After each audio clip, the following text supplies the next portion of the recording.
Hello everyone, again welcome back. हम कर रहे थे इंट्राऑपरेटिव केयर्स और इंट्राऑपरेटिव केयर्स का लास्ट टॉपिक है एनेस्थीसिया। ठीक है, एनेस्थीसिया जो बहुत ज़्यादा मोस्ट इंपॉर्टेंट टॉपिक है, कई बार आपको मिलेगा देखने को, फार्माकोलॉजी में भी देखने को मिलेगा। ठीक है, और वाइवा में से बहुत सारे क्वेश्चन पूछे जाएंगे और ईसीटी में आपको ये देखने को मिलेगा। ठीक है, तो इंपॉर्टेंट टॉपिक है, ठीक से देख लेना। ठीक है, स्टार्ट करने से पहले एक रिक्वेस्ट है, अगर अभी तक चैनल को सब्सक्राइब नहीं किया तो सब्सक्राइब कर लो और डिस्क्रिप्शन में टेलीग्राम चैनल का लिंक मिला है, वो क्या करना, वहाँ से जाके ज्वाइन कर लेना। और बहुत सारी ई बुक्स मिल जाएंगी, प्रीवियस ईयर एग्जाम के पेपर्स मिल जाएंगे और बहुत सारी चीज़ें वहाँ पे मिल जाएंगी जो आपके लिए बेनिफिशियरी हैं।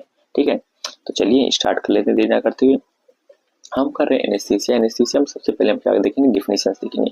डेफिनेशंस की अगर बात करें, एनेस्थीसिया जो medical procedure that produces temporary loss of sensation or consciousness with or without loss of motor reflexes used to perform diagnostic or surgical procedure without pain। मतलब क्या, एनेस्थीसिया ये एक मेडिकल प्रोसीजर है जो क्या कर देता है, टेम्परेरी लॉस कर देता है, टेम्परेरी लॉस ऑफ सेंसेशन।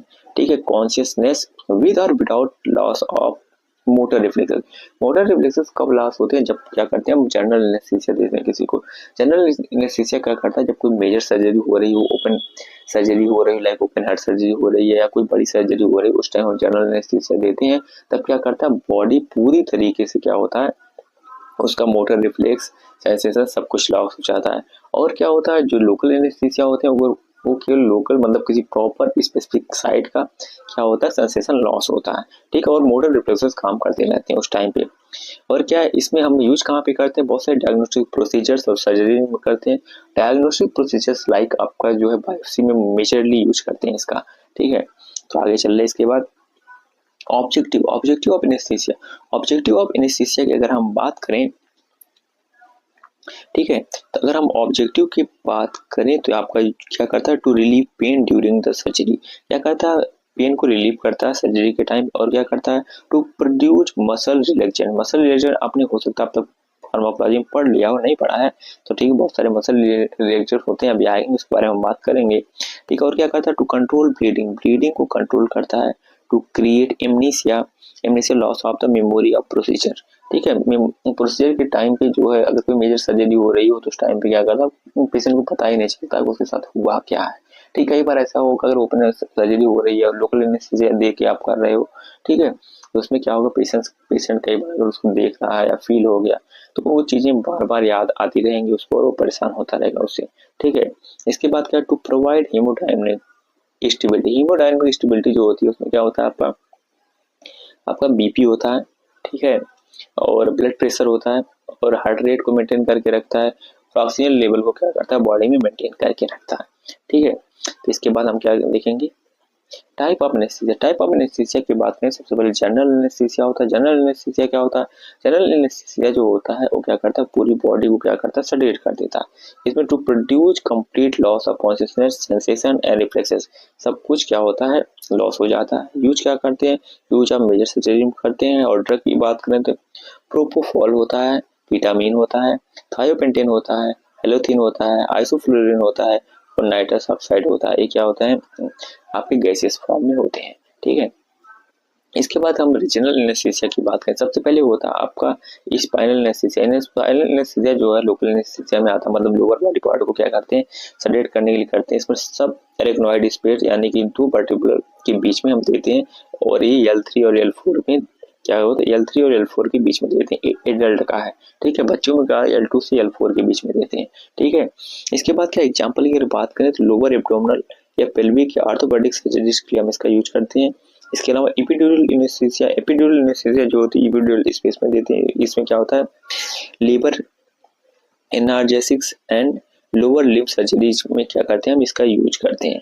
इसके बाद नर्व ब्लॉक। नर्व ब्लॉक जो होता है वो स्पेसिफिक नर्व के लिए होता है, लाइक डेंटल सर्जरी हो गई, लिम्ब कोई सर्जरी हो गई, उस टाइम पे हम देते हैं।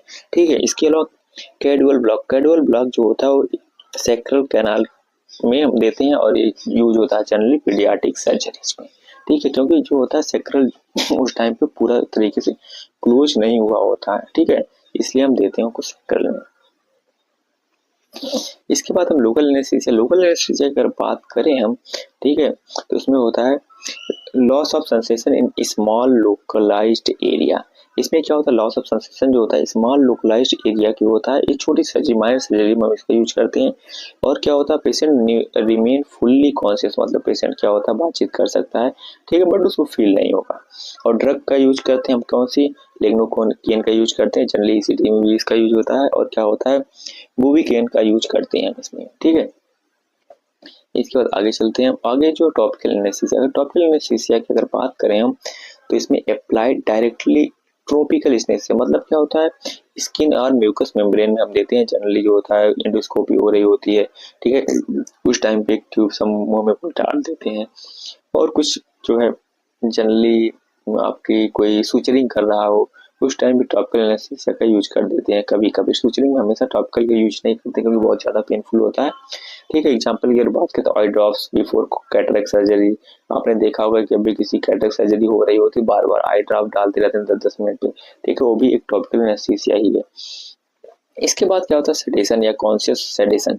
इसमें क्या होता है, patient relax but conscious and responsive, patient relax हो जाता है बट कॉन्शियस रहता है और रिस्पॉन्स करता रहता है, ठीक है। ड्रग का यूज करते हैं, मिडाजोलम का यूज करते हैं, डायजापाम का यूज करते हैं, मॉर्फिन। ये जनरली जब भी पेशेंट क्या हो जाता है, बहुत ज़्यादा हाइपर एक्टिव हो जाता है, ठीक है, बांधना वांधना पड़ता है, उस टाइम पे उसको सेडेट करने के लिए हम इसको देते हैं, ठीक है। ये जनरली इसका यूज हम आईसीयू में करते हैं, ठीक है। मेथड ऑफ एडमिनिस्ट्रेशन की अगर बात करें हम, तो इसमें आपका आता है इंट्रावेनस, ठीक है। और प्रिस्क्रिप्शन क्या है आपके, प्रोपोफॉल है, थियोपेंटेन है, यूज फॉर इंडक्शन, ठीक है। इसके बाद फिर क्या, इनहेलेशन में आपके जो गैसियस है नाइट्रस ऑक्साइड है, आइवोफ्लोरेन है, थ्रू मास्क और द इंडोट्रेकियल ट्यूब के थ्रू हम जिसको देते हैं, ठीक है। ये क्या करता है, पूरी बॉडी को सेडेट कर देता है।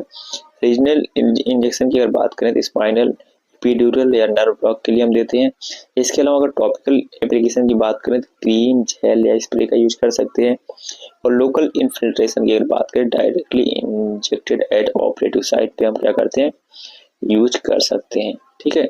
जनरली जो है कई कट लग गया बहुत ज़्यादा मेजर, तो वहाँ पे जो है सुचरिंग के लिए करते हैं इसका, ठीक है, लोकल इन्फिल्ट्रेशन का। इसके बाद हम आगे चलते हैं, इक्विपमेंट्स यूज इन एनेस्थीसिया, कौन कौन से ऐसे इक्विपमेंट्स हैं जो यूज होते हैं ड्यूरिंग एनेस्थीसिया, ठीक है। तो सबसे पहले जो एनेस्थीसिया मशीन होनी चाहिए, ठीक है, आपने देख रखा होगा, रोटी ड्यूटी इस टाइम पे चली रही होगी, तो जो टेबल होता है, यूटी टेबल होता है, उसके ठीक पीछे एक मशीन होती है, उसको हम एनेस्थीसिया मशीन बोलते हैं। और वॉइस ऑपरेटर्स होना चाहिए, और क्या ऑक्सीजन सिलेंडर होना चाहिए, face mask and laryngeal mask airway होना चाहिए, LMA, इंडोट्रेकियल ट्यूब होनी चाहिए, लैरिंगोस्कोप होना चाहिए, वेंटिलेटर होना चाहिए, सक्शन apparatus होना चाहिए, पल्स ऑक्सीमीटर होना चाहिए, ECG मॉनिटर होना चाहिए, डिफिब्रिलेटर होना चाहिए, और सिरिंज, पंप और IV कैनुला तो होना ही चाहिए। ये तो बिना इसके हॉस्पिटल की कोई काम ही नहीं चल सकता।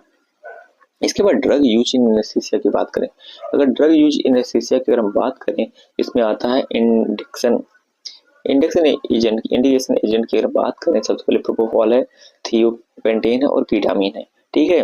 मतलब ये क्या होते हैं, ये हम इंजेक्टेबल फॉर्म में देते हैं। इसके बाद क्या, इनहेलेशन में आपका आता है थायोहेलोथीन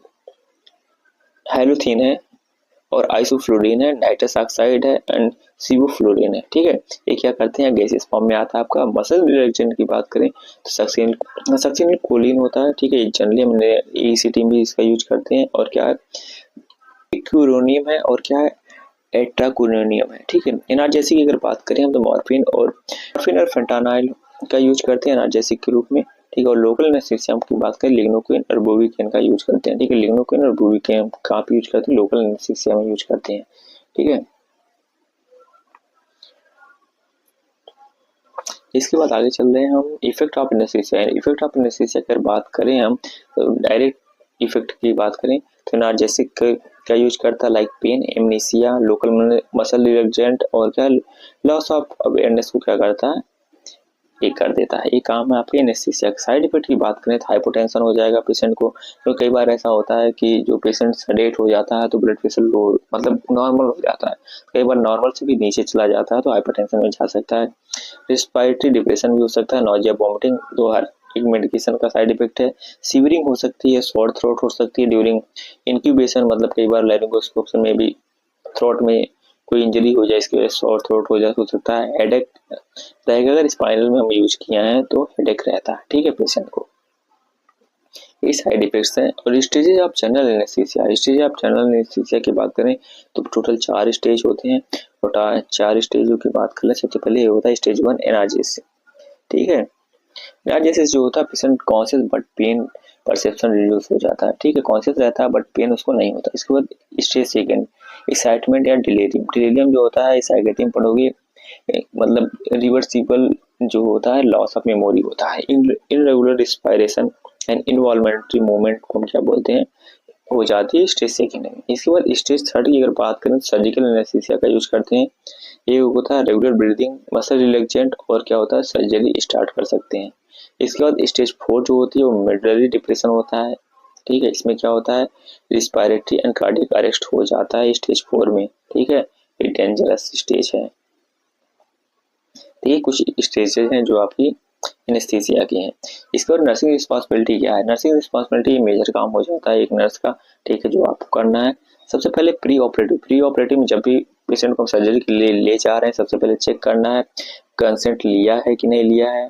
ठीक है, एलर्जी तो नहीं किसी चीज से, फिजिकल स्टेटस क्या है उस पेशेंट का, पेशेंट एनपीओ पे है या नहीं है। ठीक है, इसके बाद prepare skin and bowel check करना है। उसके बाद insert IV line and check baseline vital. हमको क्या करना है, चेक करना है बेसलाइन वाइटल में आपका वही आपका टेम्परेचर आ गया, बीपी आ गया, सारी चीजें पल्स रेट सब कुछ चेक करना है।